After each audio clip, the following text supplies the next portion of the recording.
How are you? Good. How are you? Good. You look beautiful. Thank you. So do you. Thank you so much. I'm Is so that like a coral color? That's a really pretty color. yes, girl, and it's from Target.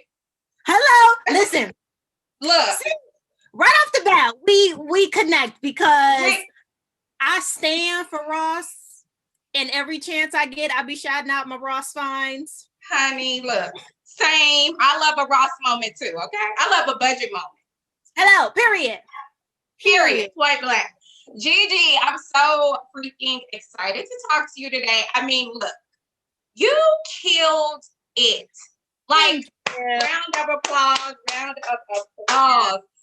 How are you feeling? What's been the feedback? What have the people been saying? I've heard nothing but good things. What's Black Twitter saying, girl? Well, um, talking into my microphone. Okay. I've heard. No, let me put that down. So, okay, I've heard more positive than negative. Right. And the positive has been really, really great. And I've had a lot of people like DM me or leave comments under my pictures, like, you did so great, la la la. I didn't expect that. Like, I didn't expect the personal, messages and things like that. Maybe just, oh, they did great out somewhere, like, for them to come to me and say that. That's been really nice. But then, of course, we have the negative. Yes. Which we always, negative Nancy's and Nathan's are gonna be there, right? Right. And the thing about even the negative stuff, honestly, it's still great too, because you're still talking about it. And even when you're being negative, if someone was unaware of the project, that's still more press. Right. If you don't want to push it forward, then just don't say anything about it at all. But we know that people don't know how to not say nothing. They always got to have an opinion. So please keep saying the negative stuff. Please keep using the hashtag, because 2 days later, I'm still getting mentions on Twitter. Like, we were #2 trending.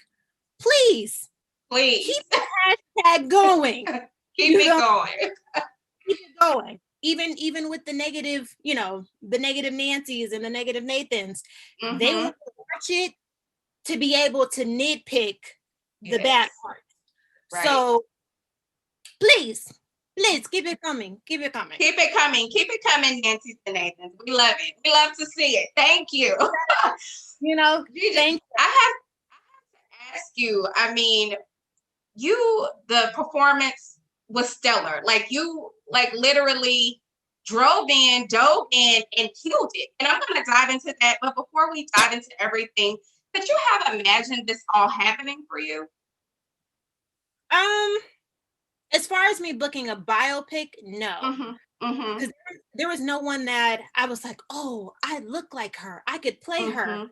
Of course, people have had opinions over the years. Like, I've heard I look like Lisa Ray. When I was younger, people used to say I looked like Raven Simone. And, that didn't translate to like, oh, I'm gonna, star in a biopic. It was never that. Right. Excuse me. So, when I got the audition for this, my manager at the time was like, I love them.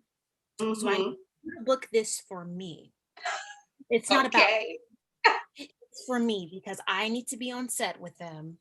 Right. You're just the vessel to get me there. And I was like, okay, cool. Okay.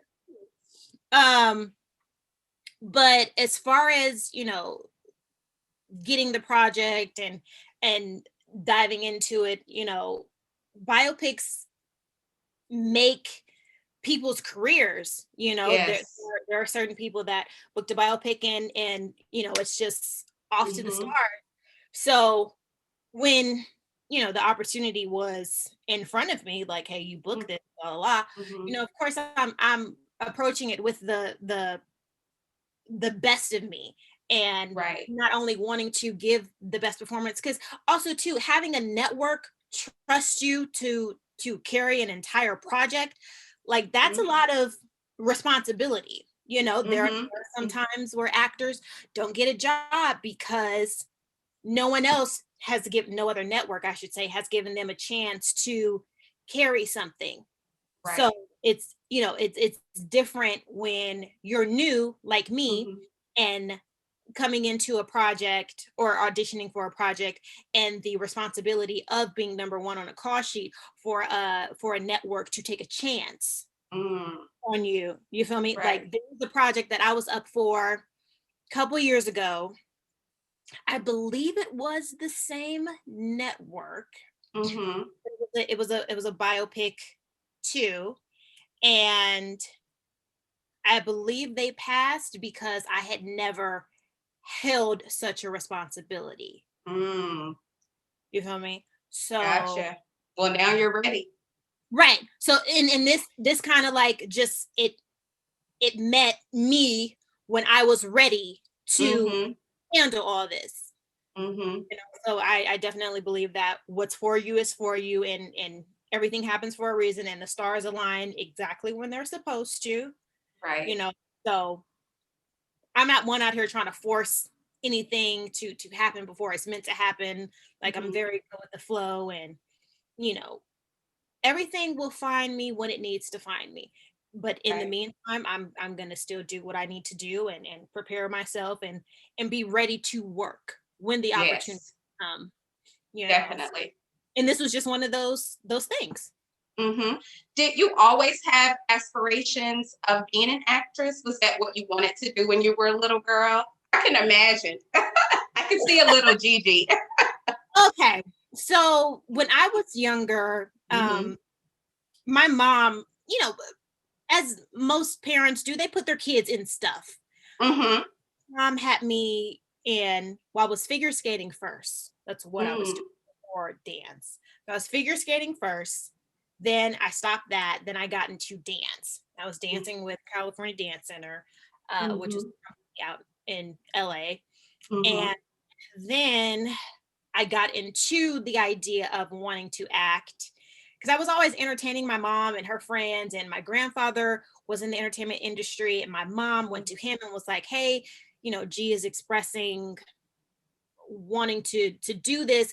How do I help her, do this?" It was Mhm. never a we're going to help her be an actor. It was just my mom was trying to figure out how to help this interest of mine. You Right. know, Right. she wanted to dance, so she's in dance school. She, Mhm. wanted to be a figure skater. She's going, to figure skating lessons every weekend. Mhm. So with acting and entertaining, she went to my grandfather because he had the answers at the time.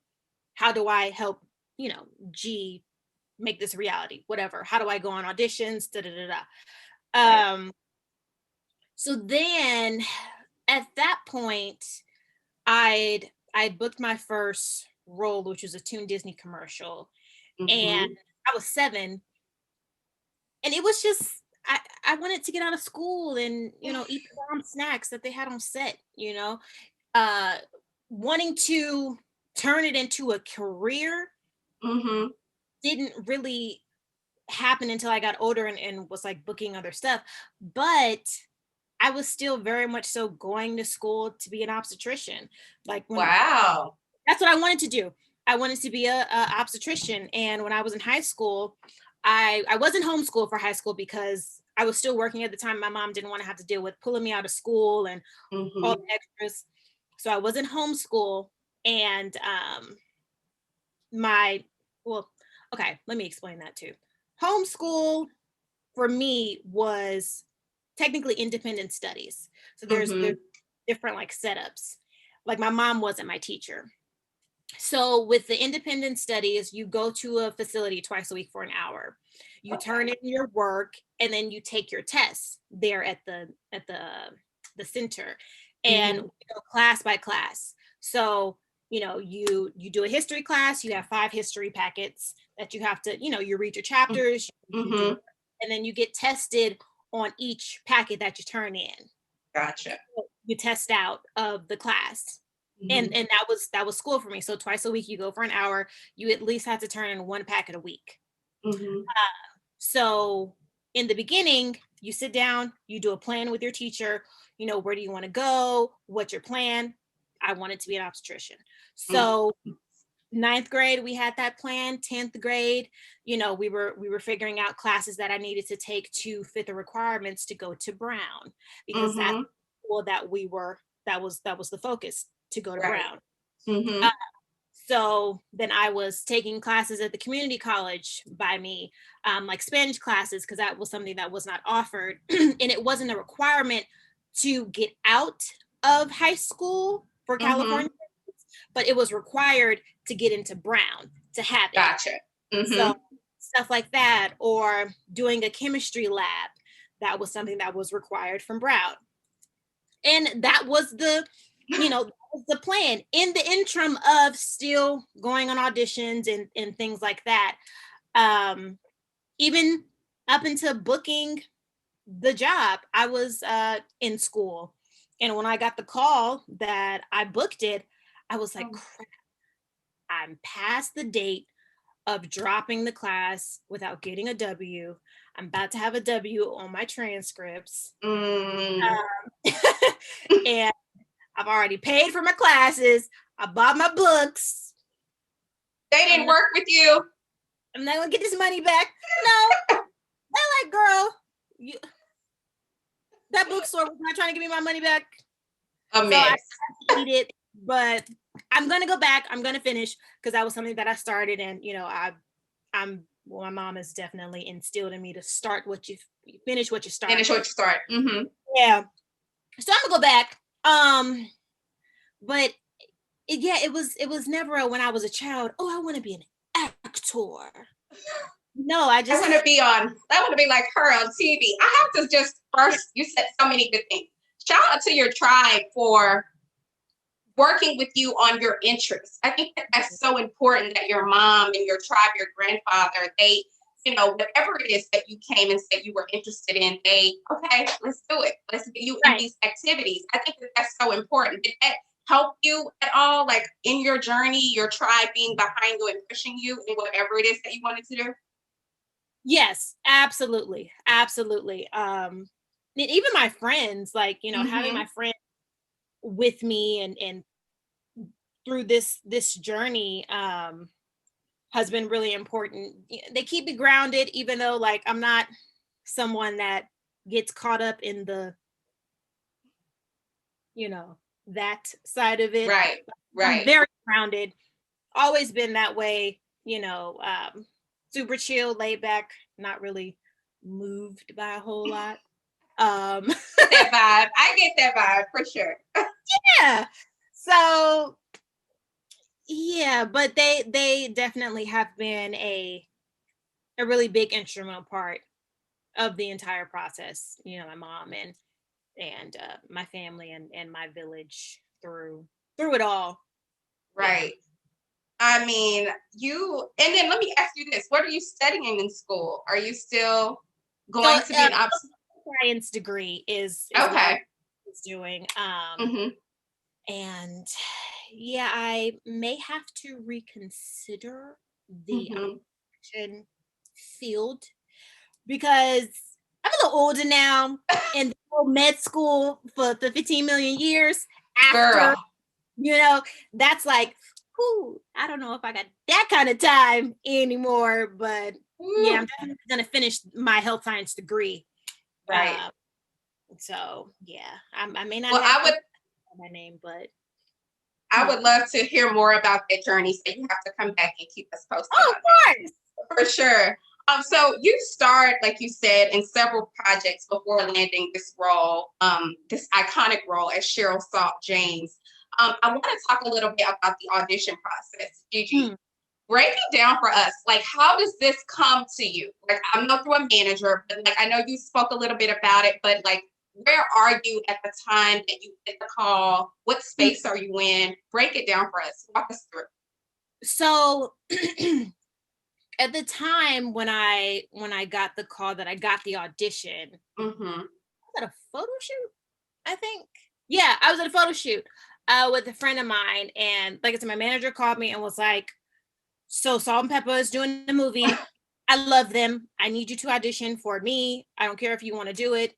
I need this moment for myself. And Right. it's like, let's get it, you know. But with auditioning, and this is something for, you know, new actors, things like that. Yes. Me specifically speaking to new actors, we don't necessarily get to choose what things we audition for. And I just Mm. want that to be very clear. I don't want there to be any misconception for any new actors thinking like, oh, that project is happening, I'm gonna audition for that. No, your manager pitches you. And if the Mm-hmm. casting director feels like, oh, she's a good fit, oh, I see this, then Right. the casting director will come back to your representation and request an audition. Mm. You know, it's That's not, good. yeah, it's not this, you know, bombarding a casting office, or, you know, like it's not that. Yes, some people have crashed auditions and things like Mm-hmm. that, and yes, that happens, and people's careers have been made from people crashing auditions. But Right. please note, a lot of times all that will do is create a bad rep, and you can get blacklisted, and you know, we don't want that for any new Right. actor. So, you know, just kind of respect the rules and Mm-hmm. understand how things go. So I was in that position. My manager pitched me. Mm-hmm. They came back, or Leah came back and said, I want you to audition for Salt. Mm. Um, and then, so Friday, I went in for my audition. I got the call maybe on a Wednesday. Friday, I went in for my audition. Had my two scenes, was prepared. We had to prepare a dance and a rap.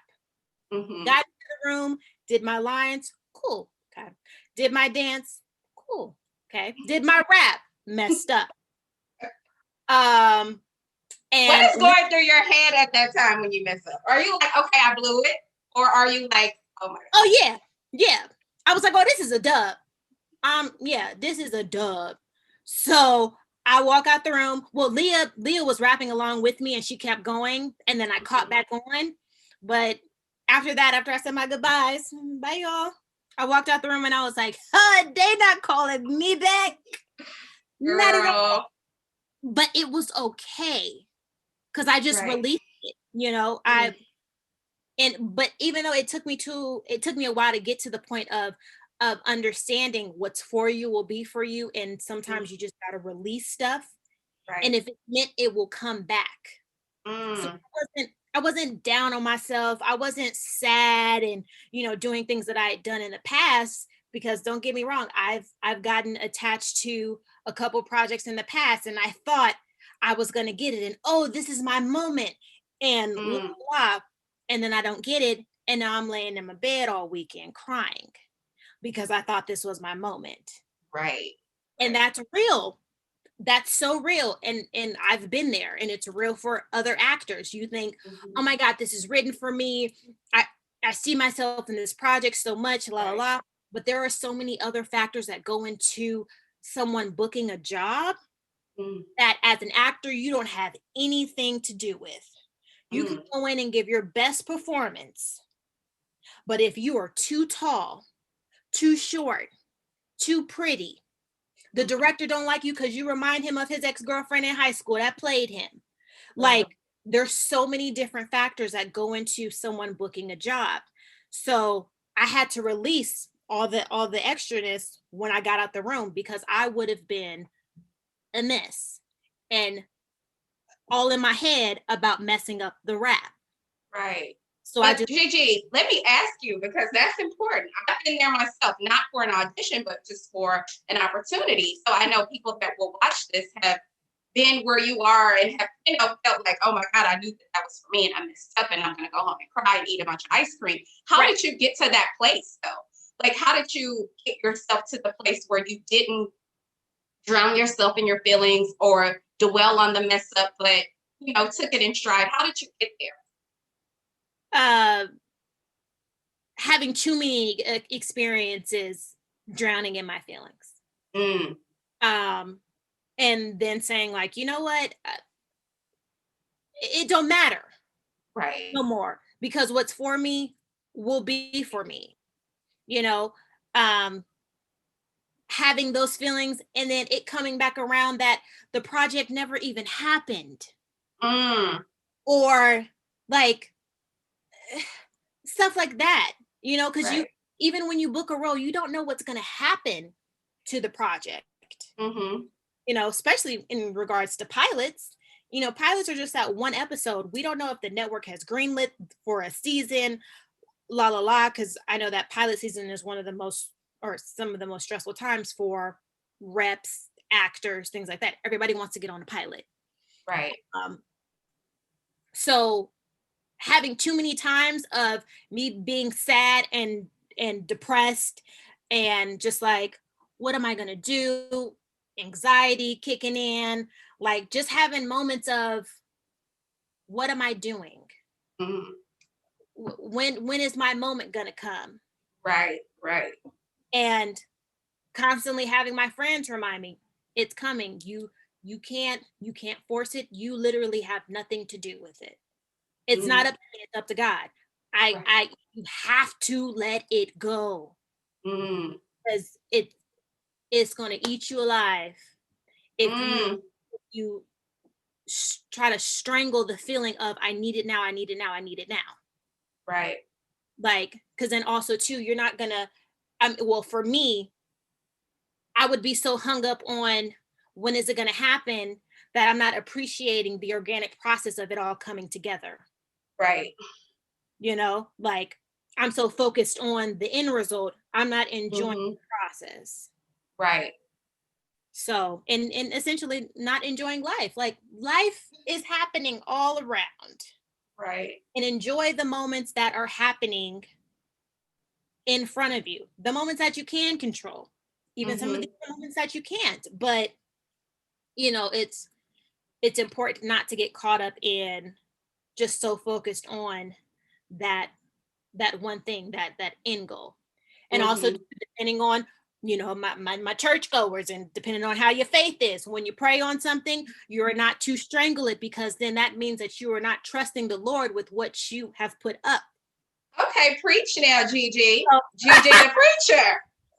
It's a word on a good, yes, ma'am. That's a good word today. You know, like you have to show your faith in saying, Lord, okay, right, you got it. You can express per Pastor Todd.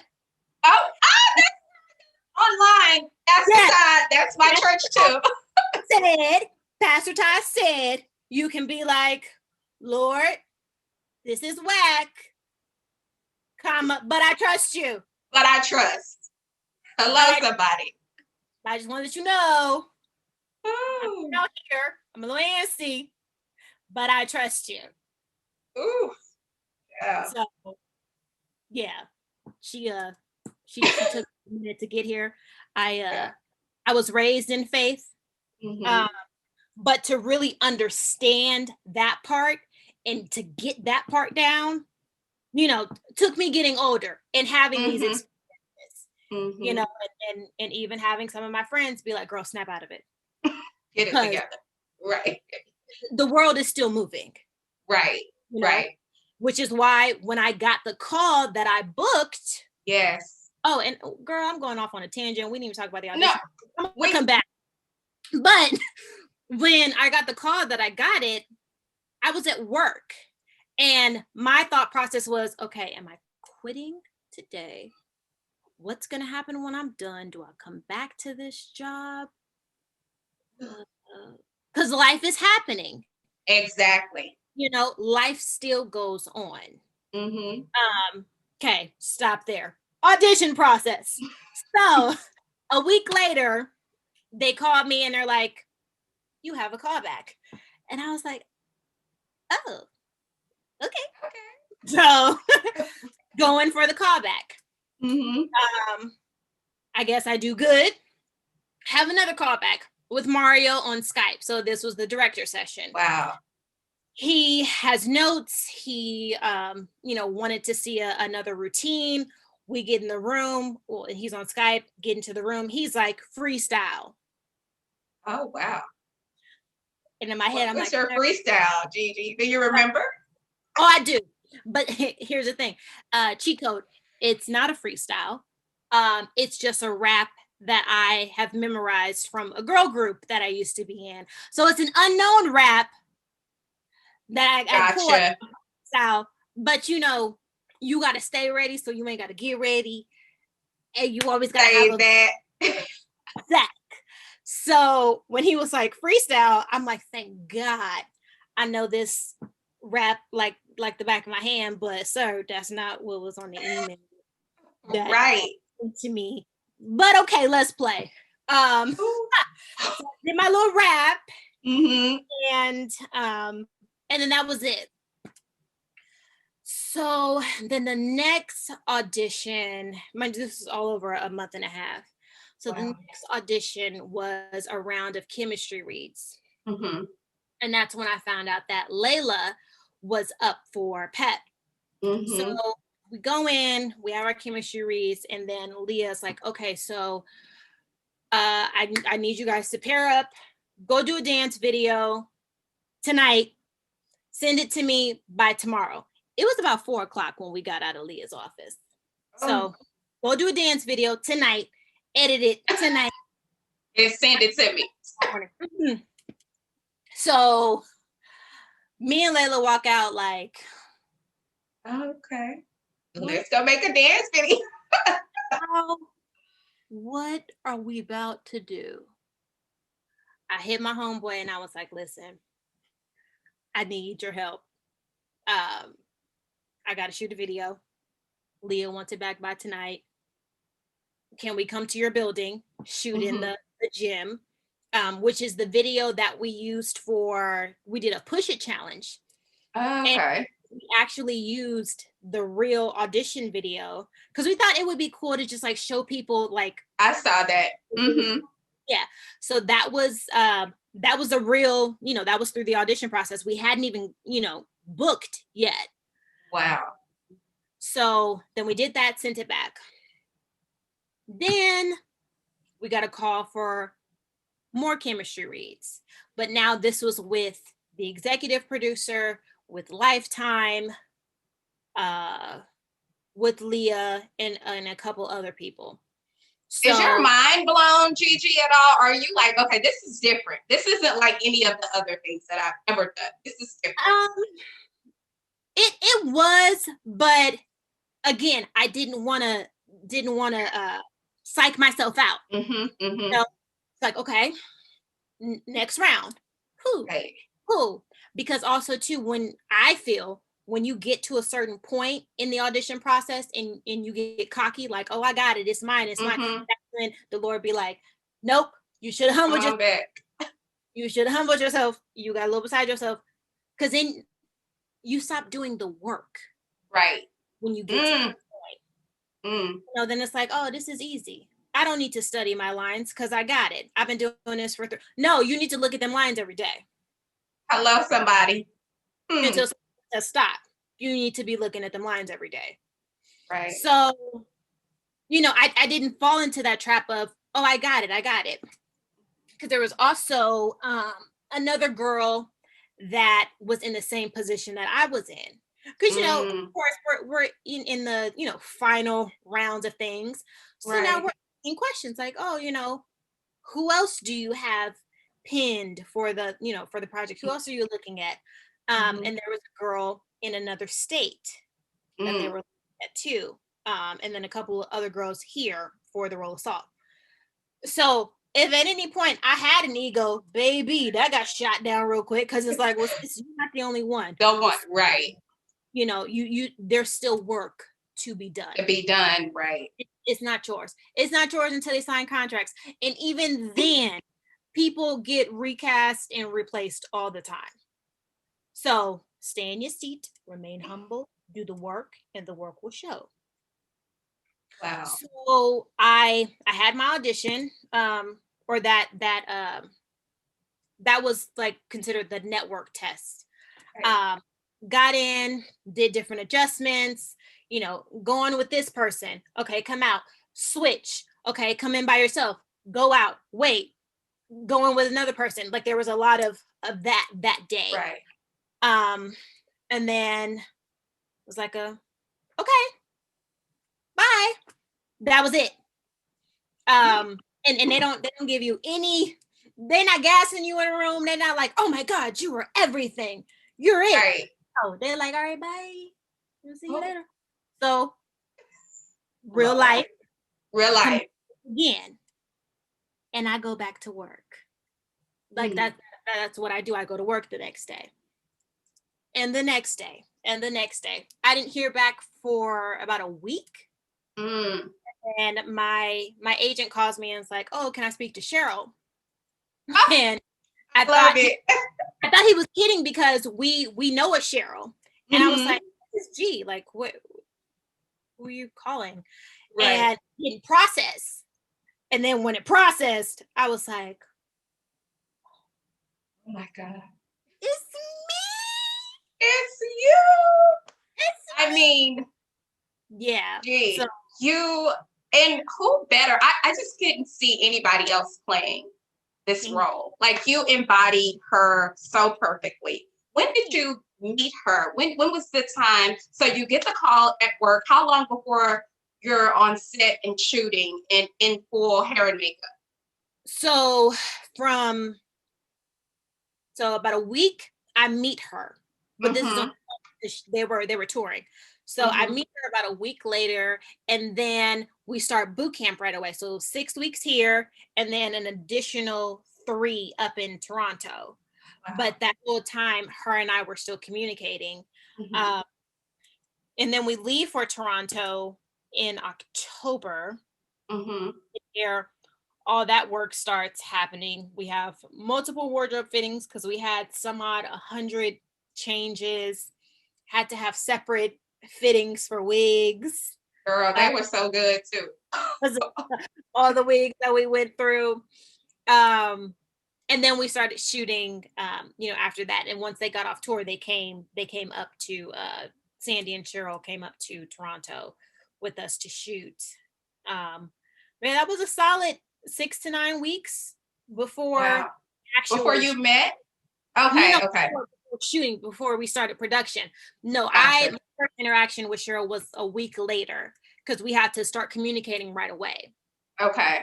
Yeah. So talk to us about, I'm sure you had heard of the group Salt and Pepper. Who hasn't? Yeah. I mean, you're 30 something, I believe. I'm 37. So yeah. So you know about Salt and Pepper. So, okay, how was she? She seemed so sweet, so nice. I mean, was she like that in real life? Was she very helpful and willing to give you whatever you needed? Yeah. When our first conversation, she was like, well, what do you want to know? And I was like, I just want to hear you talk. So like, just tell me stuff. And we talked for like 2.5 hours, and she was just talking about her life, and she was an open book from the beginning. And when I first met her, I was nervous when I was told to call her, because the executive producer was the one that was setting it up and like, okay, here's her number, la la la, oh, she's gonna be calling you. And I was so nervous to call because I didn't understand that she was an intricate part of the audition process. And I didn't know that she was the one okaying girls to go through. Like, oh, I like this one. I like this one. And then, at the end had to sign off on me. I didn't understand that. So I was going into it thinking like, oh, it's a blind date. She doesn't know who I am. And I'm just like this stranger, like, hi, I was hired by someone else to play you. But she already knew because she picked you. You're who she wanted. Right. Exactly. So then once, I realized that, okay, the guards came down. But she was just so open and warm and honest from the very beginning. Like there was no breaking the ice. That had to happen. Like it wasn't like, oh, I'm not going to tell her this on this phone conversation because I just met her. It was like, this is what it is. So wow. See, I love that because that worked for you, right? I'm sure it helped you. Yeah, for sure. And with all how did you?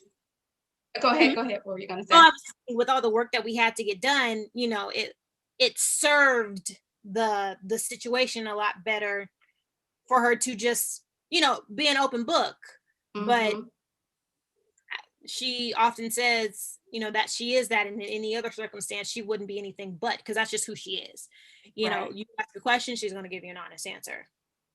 Wow. And I mean, again, G, you killed this performance. Like it felt like we were watching the real, like in your chemistry, you and Layla's chemistry. I'm gonna ask you about that a little bit later. I hope I'm not taking up too much time here. Oh no, you good.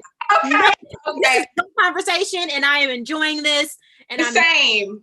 The so same. Okay. Okay. Let me ask you, how did you tap into those scenes, the bulimia scenes? Because I'm somebody who dealt with that myself. And so seeing that on screen and you know, acting it out, it felt I connected with those moments. And I want to know for you, what was it like filming those scenes? Did it affect you? Did it have any effect on you afterwards? um as far as the where I tapped into for those scenes, Mm-hmm. when Cheryl and I got our scripts, you know, we would read scenes together, and whether she was on set or not during the day, because they were still very busy during the time. So they couldn't be there every single day, but like one or the other one was there. But Mm-hmm. when we had those, you know, deep emotional driven scenes, we would go through each scene. She would tell me about, okay, this is the start of the day. Even if in the movie we see one thing, Mm-hmm. this is what happened the start of that day before that scene starts. This is what happened after that, after the scene ends. Mm-hmm. Um, so she gave me the full picture and told me, you know, this is what I was feeling, this is what I was going through. So now I know the emotion from the entire day, not just that one scene. And Mm-hmm. then with how honest she was about it, I was able to say, okay, let me figure out a situation or circumstance in my life that brought up that same emotion. So that's where I'm pulling from, based on Mm-hmm. the honesty that she gave me. And now I'm searching through my brain, like, okay, well, I went through this. Maybe let me see if, you know, I could pull that there, blah blah blah. And in acting class, you know, you learn that it's called substitution, and certain triggers that, you know, you can use certain methods you use to provoke those emotional things. And Mm-hmm. that's me specifically speaking to like the new actors that may be watching this. You know, find your triggers that can help you get there. Right. I have a song that is a trigger of mine that will instantly create waterworks. Um, so those are the things that I use to pull that emotion after those scenes were done. And that one specific scene after the breakup with Herbie, Yes. one was a hard one to reset. Of course, in the movie, you know, you see me crying and then you see me run out. Mm-hmm. But before the run out, because of course it's edited, Mm-hmm. for the transition of the run out, at one point where we stopped, I just needed to cry. And Cheryl was in Video Village. She was emotional too. And then she came into the bathroom with me and we just sat and cried for a second, um, because I just, I couldn't stop. I had to get it out. And she was like, you know, I'm here with you. Just get it out.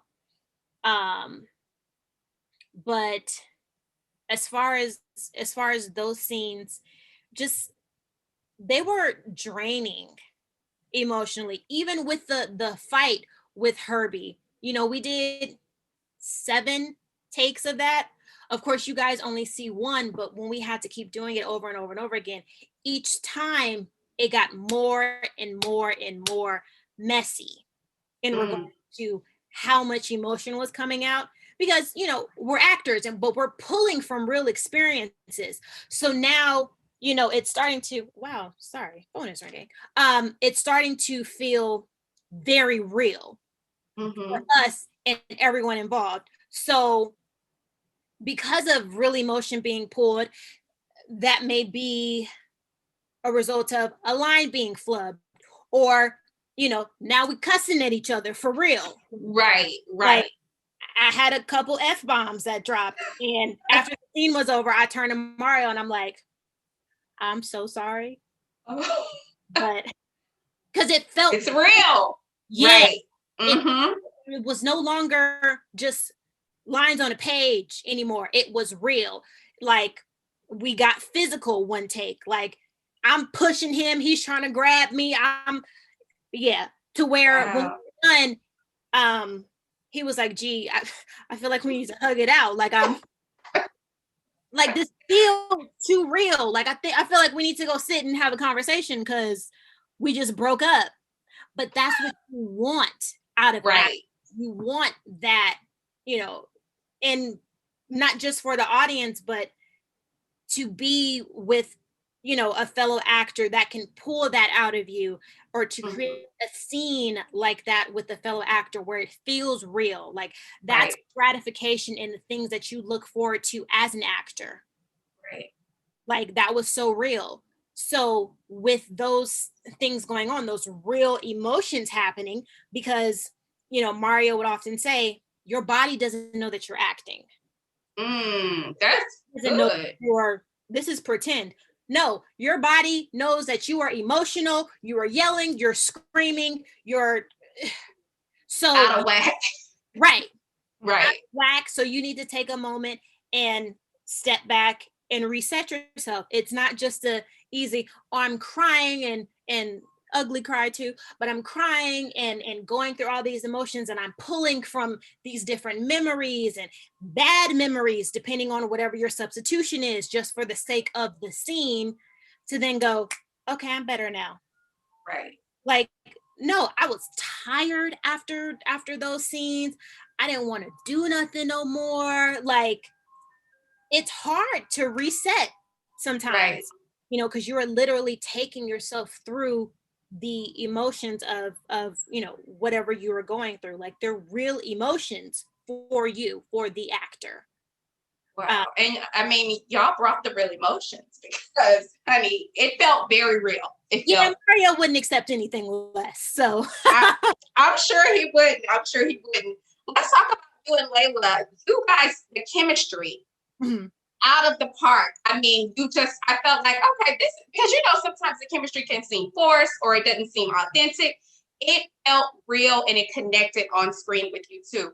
Did you guys know each other prior to getting booked? And what did you guys do offset to, stay connected and make sure that you guys bring that chemistry to work? So we met doing Instagram sketches. That's how that met. And in the world of Instagram out here, there's a certain pot of people that, we know each other because we've been, over to wherever the Instagram videos are being shot, a lot of the people in those groups, mix around, but it doesn't mean that we're the best of friends. Right. Or it doesn't mean that we have each other's numbers, but we know each other in passing. We'll say what's up, it is what it is. So that's how our relationship started. When we booked the job, it was dope because one of the first scenes that we shoot is the scene where Saw and Pep meet each other at school. And so that's bomb. Me and Layla's relationship is still pretty fresh because that was the first time. Even though we've gone through boot camp, but we weren't still as close as we got when we had to live in the same building. So now we're living in the same building and we're shooting the movie, and we're riding home together. We're riding to set together. We're going over each other's houses. We're having powwows after work. We're hanging with each other on the weekends because we were all that we had. I mean, and that goes the same with all of the, the cast. Right. We're in the same building. When we're bored, we hitting each other up like, what you doing? You got food? Word. Do you have food? Who's rolling with me to Nando's? That was the conversation. Y'all want to go to the eating center? Somebody gonna walk me to the mall? Somebody going with me to Marshall's? Because Marshall's was down the street and we would always walk to Marshall's. See? Oh, not Marshall's down the street. Girl, who walking with me to Marshall's? Okay. Me, I would have been with you. I would have been like, girl, come get my purse ready. Okay. I was always ready for a Marshall strip. Who going with me? So that's, you know, that's how our relationship developed. And it developed on screen and throughout the duration of shooting. So it just worked. It did. It definitely connected on screen. What was your favorite scene or moment from the film? Favorite scene? I feel like the Push It performance was a great scene for us. Because of how close we got it to the original. Right. I mean, of course, you know, the diehard, you know, stan SALT-N-PEP fans is gonna be like, no, her part was on the side, or the high top wasn't as high. Right. That's cool. Stay over there. Mind your business. Business. Before you entertain. Right. Was. Okay. But that one was a favorite of mine, and especially the end reaction of it all from like crew and things like that. And it's so funny that the DP emailed a file from that day, because he had heard us going into different interviews and us talking about the scene specifically, and how when we finished the first Push It performance, everybody went nuts. And he was like, I thought you guys might want this for future interviews. And when we finished Push It, they went bananas. Like, we were really them, and we had just put on a performance. But when I tell you that we left it on the floor. Y'all left it on the floor. That I was dancing. I mean, I was like, yes, it was so good. That first performance, like, it was like Miss Debbie Allen was in the corner, just proud. and was, if you want fame, here is where you start paying. Period. I'm not, Gigi. I'm not. Y'all killed it though. Literally. Okay. It was one of those moments. And we got off stage and fell out. Because we had to do it again. Of course. Yeah. How many takes? How many takes for that scene? Push It was probably about five takes. So different camera angles, one crane, one sticks, different sides of Steadicam. Yeah. 5 and that it. Yeah. Wow. We had to do it in the neon. So I saw that. I was like, I don't remember that outfit. But was that a real outfit? So it played into the psychedelic party. Gotcha. Okay. Yeah, that's what it was, because it was our party, and you know, and with the drugs, and it was just play on that. So because you know that's what was going on in that era anyway. You know, drugs, things like that. Yeah, party and like. Right. And of course we had to keep it cute because it's Lifetime, but we brushed by what was actually going on. You know, we still showed, you know, what was happening. The little lady was walking around with the blunts, and you picked one. I saw that. I was like, y'all did brush it off. Like it was a Lifetime moment, but we got it. The fans got it. Exactly. Because, you know, this was late 80s, early 90s. Y'all know what's up and what was happening. Know what was up. Like, keep it real. Keep it real. Right. SALT-N-PEPA was such an iconic group, and the story behind the group is even more iconic and inspiring. What do you hope people like learn and take away from the film? I hope people take away that regardless of what they may have been going through individually and in their personal life, it didn't disrupt their, I want to say, responsibility to their fans. Because with the drama between Herbie and Sandy, or Cheryl and Sandy, like, you know, could have been the end of it. The fact that she still stayed to work with him, even though, hello, somebody. You know, because I'd have bounced. Probably would. I said that too. I'm not gonna be able to do this. Like, let's be real. Yeah, I'd have bounced. I'd have been like, all right, I'm done. Because you get no more money off of me. Right. And but that, you know, they still had a goal, and, you know, it was a bigger picture than what was going on personally, and they didn't allow the personal stuff to affect their business. Right. So, and that they were still about their business the entire time. So I think that that's something really dope, and I hope people take that away from the film. You know, regardless of what was going on, they were still about their business. Definitely, it's so many stories to be told, right? Why do you think that it's important to tell these stories? Because people don't know the backstories behind our favorite, you know, groups, or our favorite entertainers, or our favorite politicians, especially in the Black community. Why do you think that it's important for these stories to continue to be told? I think that it's important for these stories to continue to be told because at the end of the day, they are people too. And I think people have this disconnect with pedestrians and celebrities. Right. Say it, G.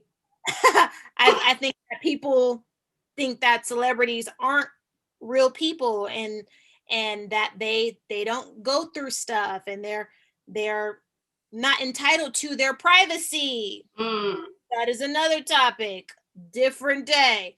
But the fact that they were trailblazers and they were women killing it in a male dominated industry, and they had the stuff that they had going on and still didn't stop. Right. You know, they were moms and had the babies in the studio. They still didn't stop. Right. You know, they didn't take the, oh, well, you're a mom now, you should probably sit down. No. I'm about to do what I need to do. I'm about to get this bread. I still have business to tend to. I have, you know, deadlines to hit, la la la. My baby is going to be on my hip as I get it done. Right. Especially for women, I think that it's important to see that. And for the women that grew up with Salt and Pep and didn't understand the backside or the personal side of it. Because yes, we appreciate them for being women that dominated in a hip hop game and in a male dominated, you know, sport and or industry rather. Right. And what they did for speaking to their community and using their platform for change and awareness, and all of that is fine, and we love it. But they did that while still having their own issues going on. Right. So that even ups the ante and their respect even more, in my opinion. Right. Definitely. No, I look at them different, like completely different now. Based on the film. So so good. You come from a musical family yourself. We talked about your grandfather earlier. Would you ever consider putting out like your own music? Like, can we get a Gigi album? I'm buying it. So I was in a group. Okay. It was a group called the Ajuka Girls. And I was 17. It was a Japanese inspired pop group. When, you know, Gwen Stefani with the Ajuka Girls, when all of this was like super popular. Right. And we recorded, we had an EP and we recorded a music video and we were performing all over the city. And we had it wasn't a record deal, but it was a deal under a production company where we were obligated to record so many songs and do so many videos. So I guess like a production deal. Right. And I believe we could have gone really far and really could have hit overseas. Mm-hmm. But sometimes when things aren't handled properly with the people that are running it, Right. things crumble. And ultimately that's what happened with that situation. But I might look into We want a Gigi album. I might look into the idea of doing something. I know Okay. the other I was daydreaming and I was like, well, it might be cool to do a tribute to my Mm-hmm. grandfather, because Oh. there's one particular special that they did. It's the Fifth Dimension and the Traveling Show, and they had Dionne Warwick, the Carpenters, and this other group be like guest performers on this special. Mm-hmm. And there was one moment where my grandfather sings this opera song, Mm-hmm. beautiful opera song. So I was thinking it might be cool to do a tribute to learn that opera song and record it and do like a side by side and cut in and out his moments, my moments, something like that. I'm not going to promise anything because I don't. Girl, go ahead and do that. I'm not well versed in opera music, and I don't even know off the top of my head what language he was singing in. So don't Gee, judge that me. would be beautiful now. Come on now. Oh, you can learn that. Come on. Are you kidding me? I think I might You might should. do that. Yeah, yeah. You should. You are booked and busy, and I love to see it. Booked and busy. You are guest starring as singer Little Jewel. Lil Jewel. Is it Lil Jewel or Little Jewel? Lil Jewel. Lil Jewel on All American, one of my favorite shows. Love that show so much. Talk to us about this project. Talk to us of what we can expect to see. What are you going to be bringing to the show? Are you rapping or you're singing? Do you sing and rap? Yeah, I'm a singer. Okay. So far I haven't done any of my singing scenes, but I did have to sing for the audition. Mm-hmm. A couple episodes so far, so now we're just waiting to see where her storyline goes. Mm-hmm. I hope the CW and the All American crew, sees longevity with her character. It's Right. a really dope crew and cast to be a part of. The CW is Mm-hmm. a great network to be a part of. It was definitely on my vision board, and as one of my networks that I wanted to work under. So Mm-hmm. it's just a blessing to be able to knock off some of those things on my vision board. Right. But she comes in with a scandal. Oh Lord. So you're gonna love her, you're gonna hate her, but there is more to her than meets the eye. So So she's probably gonna be staying around for a while then. I hope so. I Yeah, hope so. Yeah. definitely, definitely. What role would you like to do next? I would love to do a project that is based off of Black witches. Mm. Like there is a really great lane for that, and that's something that has not been tapped into. Mm-hmm. Um, I I'm a fan of the Chilling Adventures of Sabrina the Teenage Witch on Netflix. It's an adaptation of Sabrina the Teenage Witch from the Archie's World comics. And in the last couple episodes, you see these Black witches, kind of unite. And I'm like, oh my God, I love that because we don't see that, Right. you know? And I think that it's a really cool untapped world. Mm-hmm. And a fun fact, when I was shooting in Toronto, the Salt and Pepper Project, I saw a Deadline article come out that NBC was developing a show about Black witches called Black Girl Magic with Gabrielle Union. Yes, I saw that. So Okay, agent, are we auditioning? What's going on? since then, I haven't heard anything about it. I think it's still in the development stages. But if anyone from NBC is watching, Gigi would love to be a Black witch for Black Girl Magic. So hit my Yes. line, please. I co-signed her. I can see it. You have to look for it, like the long black hair. I'm looking at it now. I can totally see it. Oh, and I have a black cat. She's running around here somewhere. Shut up. What's the cat's name, G? Her name is Nibbles.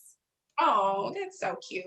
Oh, that's so cute. Well, you've already given like so much advice. What's one last piece of advice you would like to share with aspiring actors wanting to break into the industry? You already dropped some gems, but what's one last thing? You are enough. Don't stop working.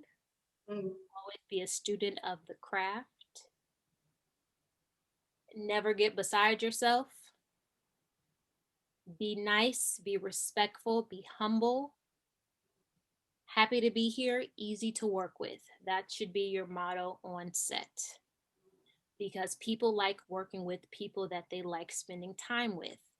Because what is a production other than a long day of dealing with each other's attitudes, personalities, temperament? Yes, we're at work, but we want to enjoy work too.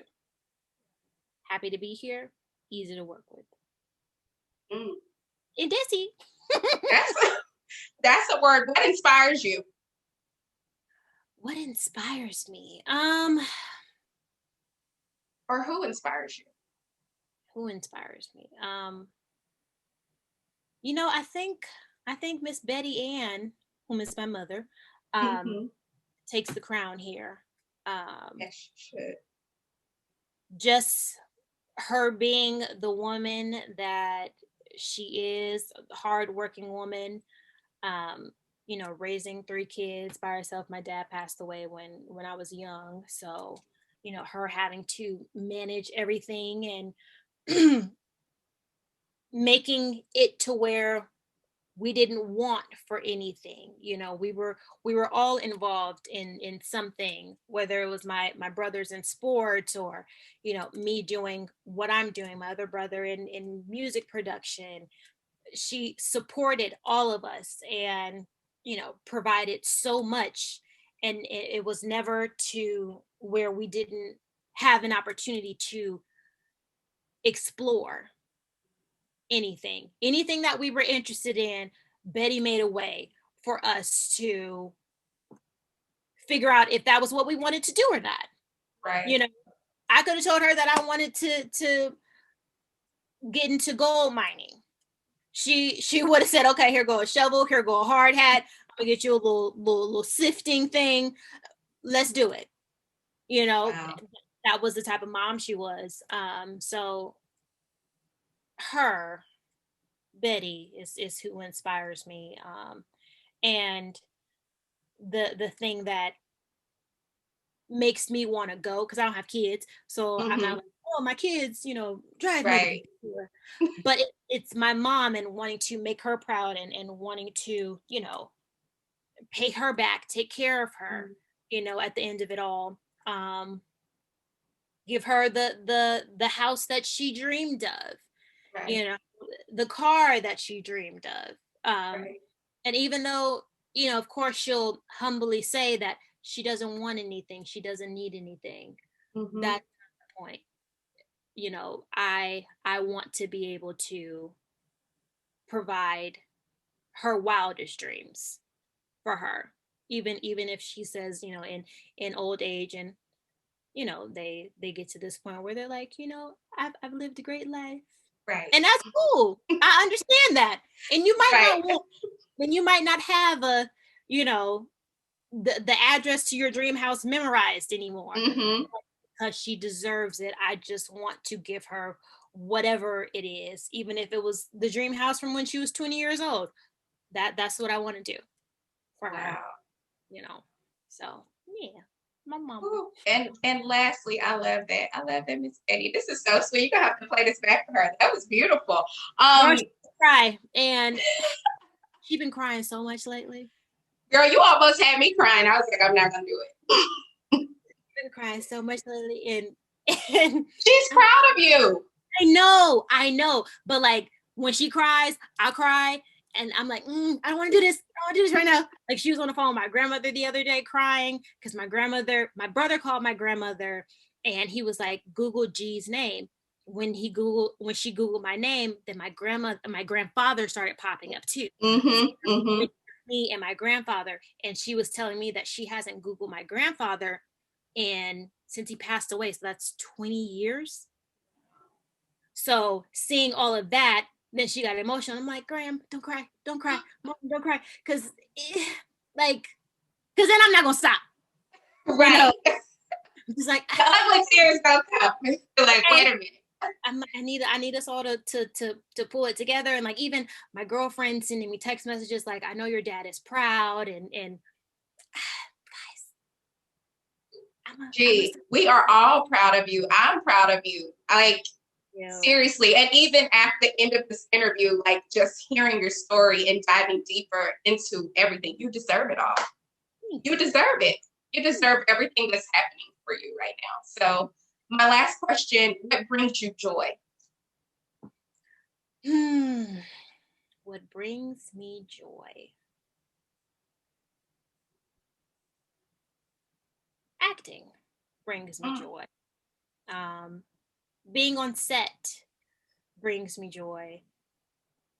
Even if it's not a good day on set, even if I feel like I'm frustrated or something is not happening the way that I want it to happen, or because there were a lot of times, well, not a lot of times, but there were a few times on set shooting, Salt and Pep, where one day my body shut down on me. They had to like call the set doctor. I get really bad migraines. I had a migraine one day that shut me down. Just being frustrated with myself on set, not feeling like I'm doing my best or not doing what Lifetime expects me to do, real life stuff. But at the end of it all, it brought me joy to be in that position. It brought me joy to still be in Toronto shooting a movie. It still brought me joy to be starring in a film, even though I'm tired to the point where I want to break down crying because I just want to sleep, but I can't. But I still have joy because I love this. My family brings me joy. Seeing my mom proud brings me joy. Hearing her talk about all the text messages and the comments that she's getting on Facebook and everybody calling her, brings me joy. It brings me joy that my granny is watching the movie and dissecting every little part. Like, did you see what she had on there? Did you see that? I don't like the way he hit my baby. Like, that brings me joy. The fact that, my granny and my grandmother are still alive to see all of this brings me joy. And yeah. And you bring us joy. You bring us joy. This was joyful. Like, wow. Gee, we have to do this again. Sarah. Yes. Sorry we took so long. We have to do this again. I know Sarah's like, oh my God. And I was not, I'm not on a time crunch. I enjoy this. I could sit here and do this all day. Like, interviews like this, I can sit here and do this all day. Seriously. So this was so good. You have to come back when your scenes start airing on All American. I want to talk about that. So just let me know and we can make it happen. I'm so proud of you. So proud of you. You deserve it all. Thank you so much, G. You're welcome. Thank you for having me. Thank you. And so this will be up and the world will see it. Hopefully NBC can look. NBC, I'm through. Okay, Black Girl Magic. And I have to ask you, the interview is over at this point though, because we're done. But the vision board, when did you do your vision board? And like, did everything that you put on the vision board, like, has it come to pass or what? Oh, okay. So I have it right here. Okay. Look, so, oh my God. This is a planner that I got off of Amazon. It's the Law of Attraction planner. And this is my third one that I've gotten because it's just so good. And it's from Freedom Mastery. I don't know if you can see that logo. I can see it. Okay. this vision board, I know sometimes people are like, you do a vision board every year, but because there were so many things that I was still working on my vision board, like it's in the planner, so that you can look at it every day. So I have, I like that one. Yeah, I haven't seen one like that before.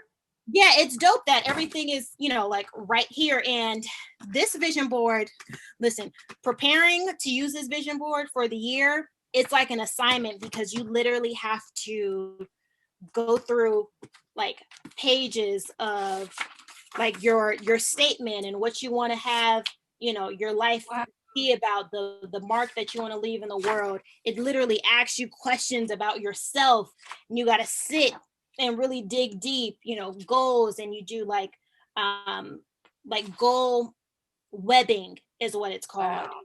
And then you go into your vision board. I need that. I need to get that name. Is it recent, G? Do they still have it, you think? Yeah, it was an Amazon purchase. I like that one because that way you can take it with you all the time. You know what I mean? Yes. I like that a lot. So it's an Amazon purchase. So if you go to Amazon and type in Law of Attraction Planner 2021. Okay. It literally pops up. Okay. I'm going to get that. I'm ordering that. I'm writing it down. It's a good one. I'm going to get that. I'm so excited for you. Thank you. That's so good. Are you back in LA? Mm-hmm. Okay. I'm in LA, so born and raised LA. I know you're. How long did y'all have to shoot in Toronto? 2.5 months. Okay. Wow. Yeah. So not bad, but it was a nice amount of time for the project. I'm sure if it was a feature, then we would have been gone longer. Right. Yeah, that was a good time. Good enough time. We didn't rush anything. Like everything was done the way that it was supposed to be done. We spent a lot of time in the prep and shooting. Like the schedule was perfect. Seemed longer. It seemed like longer based on what we got. 3 hours. Yeah, and that was like the short version. Wow. Because initially it was supposed to be a mini series, so it was going to be longer. But I think based on because when we got done, we finished in 2019 in December. So it was supposed to drop 2020. Then Miss Rona came and was like, not hanging. Girl. So, but aren't you glad that you guys shot before? Oh my God. Yes. That's a blessing. Yeah. Because it would have, I feel like it definitely would have affected like the set culture for sure. And just the chemistry that you see between everyone. Like if we weren't able to have those like intimate, offset moments. Right. Would the chemistry still have been the way that it was? I don't think so. I mean, one side of it is like, well, yeah, it may have been because we're actors and we're hired to, make chemistry look like real. Right. But there's something about real personal chemistry when you see it on screen. It just looks different. It feels different. It felt like y'all were best. It felt like y'all were like literally. And if y'all weren't, like y'all were best friends, like literally, and grew up together. That's what I got. Right. So, it just worked out. Everything happened the way that it was supposed to. Everything happens for a reason. I know I was feeling like through the process of press, I was like, wow, I'm not gonna get like that traditional press feeling of flying there and going to shows and things like that, because this was my first time.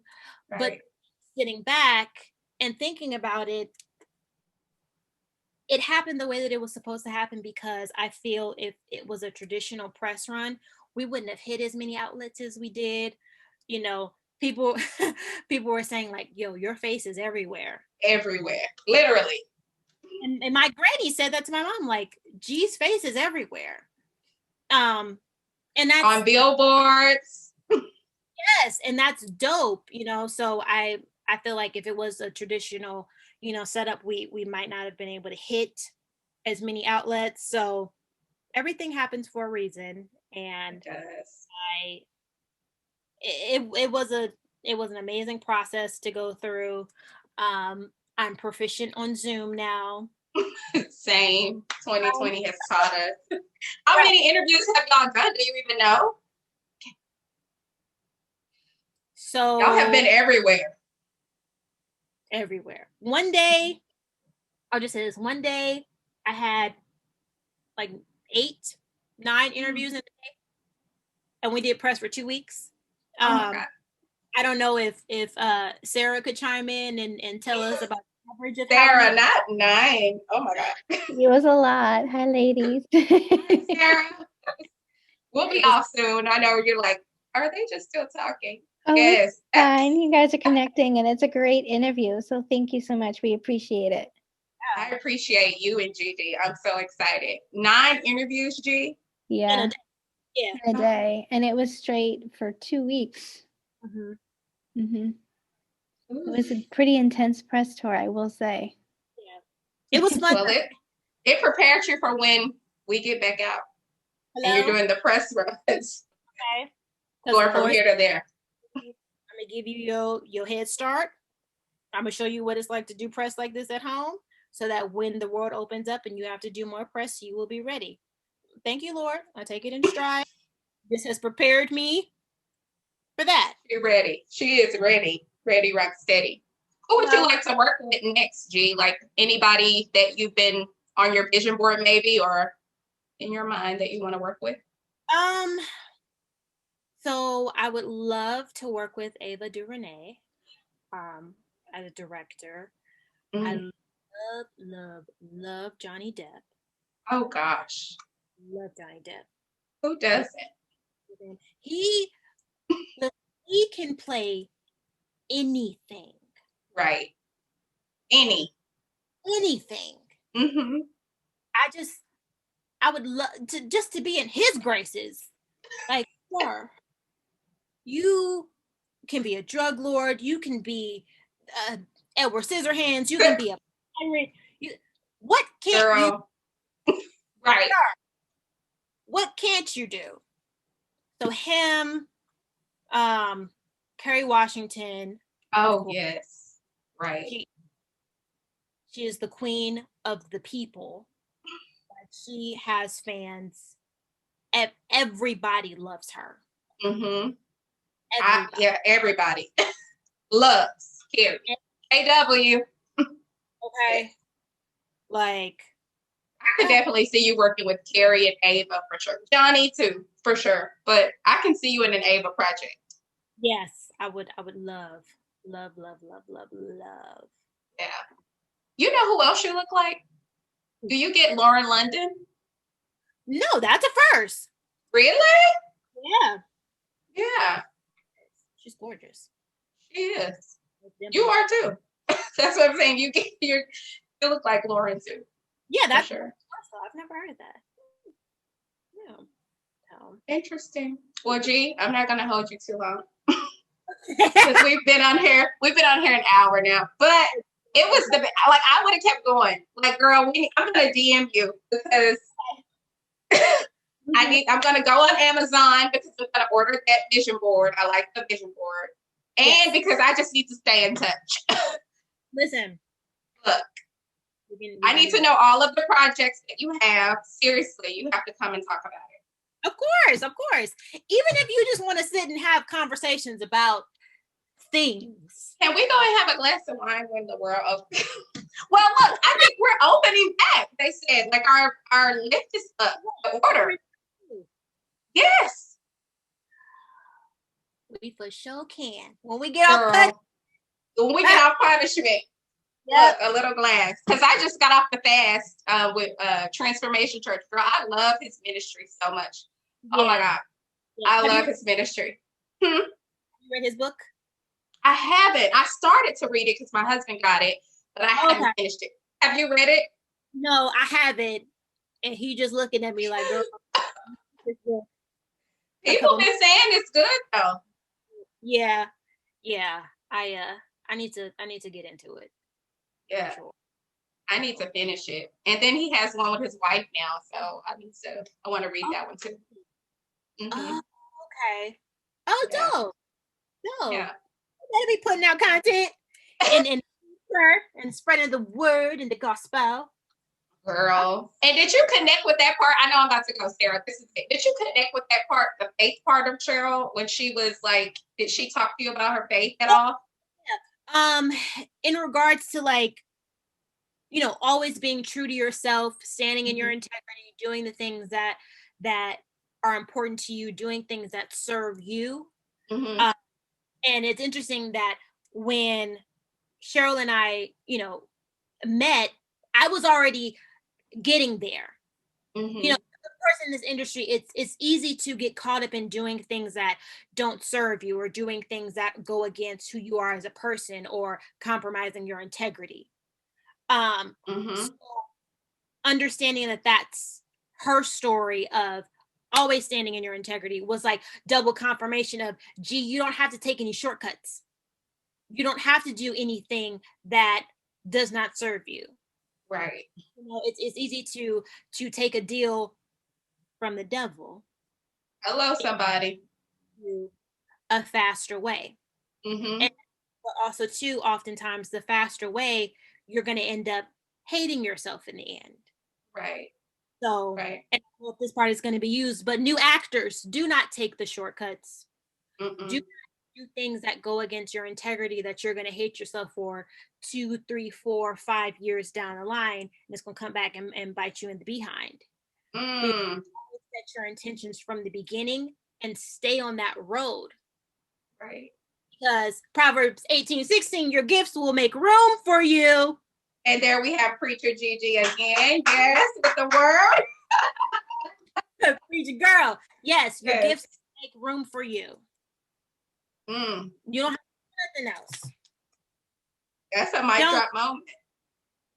So, yeah. Drop the mic. Drop. Thank you, G. I appreciate you. I'm so excited. I'm so excited for you. I can't wait for this to get out. Thank you, Sarah. Yes, thank you, Sarah, for tolerating me. Of course, no worries. Bye, y'all. Bye. Happy Monday. Happy Monday, Sarah. Bye. Bye.